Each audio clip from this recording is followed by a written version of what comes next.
Hello my dear students. என்னதான் whole year படிச்சிருந்தாலும் இந்த ஒரு எக்ஸாம்ல இருந்து இன்னொரு எக்ஸாம்க்கு இருக்கிற கேப்பை வந்து நம்ம எப்படி யூட்டிலைஸ் பண்றோமோ அது பொறுத்து தான் நம்ம மார்க்ஸும் இருக்கும்.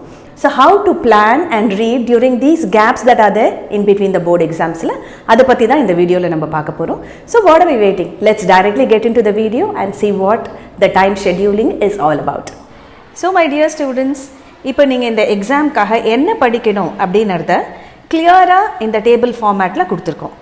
ஸோ இப்போ நீங்கள் பார்த்தீங்கன்னா இந்த ரோஸ் இருக்குது. இந்த ரோவில் பார்த்தீங்கன்னா எவ்வளோ நாள் கேப்ஸ் இருக்குது உங்களுக்கு அப்படின்றத டேட்ஸ் நாங்கள் மென்ஷன் பண்ணியிருக்கோம். அடுத்தது பார்த்தீங்கன்னா காலம்ஸ் இருக்குது. இந்த காலமில் ஃபஸ்ட் காலமில் எவ்வளோ லெசன்ஸ் நீங்கள் கவர் பண்ணணும், அதுக்கப்புறம் மார்னிங் என்ன படிக்கணும், ஆஃப்டர்நூன் என்ன படிக்கணும், ஈவினிங் என்ன படிக்கணும் அப்படின்றதையும் நாங்கள் கிளியராக மென்ஷன் பண்ணியிருக்கோம். ஸோ ஏன் இந்த மாதிரி டிவைட் பண்ணணும் அப்படின்னா, சில லெசன்ஸ் வந்து ரொம்ப ஈஸியாக இருக்கும், அது வந்து உங்களுக்கு ஆஃப்டர்நூனில் போட்டிருக்கோம். மார்னிங் அண்ட் ஈவினிங் வந்து நிறைய டைம் இருக்குது, நீங்கள் ரிலேட்டிவ்லி இன்னும் ஃப்ரெஷ்ஷாக இருப்பீங்க அப்படின்றதுனால சில லெசன்ஸை நம்ம அலோகேட் பண்ணியிருக்கோம். அண்ட் அகெயின் டே வைஸ் கொடுத்ததில் எந்த லெசன் என்னைக்கு படித்தா நீங்கள் பப்ளிக் எக்ஸாம் போகிறதுக்குள்ளே ரொம்ப தரவாக இருக்க முடியும் அப்படின்றத யோசிச்சும் பிளான் பண்ணியிருக்கோம். ஸோ இந்த டைமில் அந்த லெசன்ஸை நீங்கள் கண்டிப்பாக முடிங்க. சப்போஸ் புக் பேக்கில் இருக்கிற எல்லா கொஷின்ஸும் உங்களால் படிக்க முடியலன்னா டோன்ட் வரி அட் ஆல்.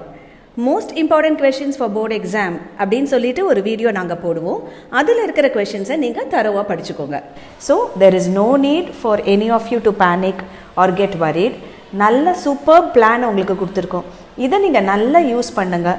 இந்த இருக்கிற கேப்பை வந்து ஃபுல்லாக யூட்டிலைஸ் பண்ணிங்கன்னா நீங்கள் பப்ளிக் எக்ஸாமுக்கு போச்சு you will be very very confident and you will be able to give your best. So இந்த டேபிளை நல்லா பார்த்துக்கோங்க, நல்லா புரிஞ்சுக்கோங்க அண்ட் அதை ஃபாலோ பண்ணுங்கள். கண்டிப்பாக உங்களுக்கு ரொம்ப பெனிஃபிட்ஸ் இருக்கும். I'm sure this video is going to be very useful for you. Follow these techniques, read very well and do well in your board exams.